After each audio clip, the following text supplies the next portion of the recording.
La place de la Nation porte encore les traces des débordements de la manifestation de jeudi dernier. La sécurité dans le cortège d'aujourd'hui, c'est justement l'objet de la réunion organisée par ce syndicat de lycéens.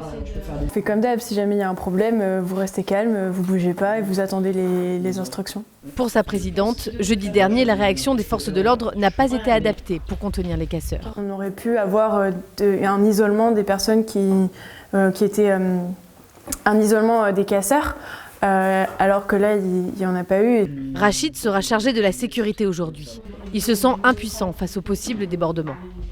Et sans armes, on est sans rien, on a juste un brassard et c'est tout. C'est pas à nous de s'interposer à ça, c'est aux policiers. Des policiers, gendarmes et CRS sous tension après 2 mois de manifestation. Pour faire face aux casseurs, ils disposent de flashballs et de gaz lacrymogène, pas suffisant pour certains qui veulent pouvoir utiliser des canons à eau. Un canon à eau, c'est un camion dans lequel il y a X milliers de litres qui sont envoyés à l'aide d'un canon avec une certaine puissance. Ça permet justement de laisser à distance des forces de l'ordre et à distance d'un point donné les casseurs. Et en même temps, ça permet à mes collègues sur les côtés de venir les interpeller. C'est quelque chose de particulièrement efficace et justement qui n'est absolument pas dangereux.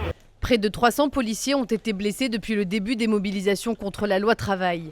Jeudi, un étudiant rennais a quant à lui perdu l'usage d'un œil dans les affrontements.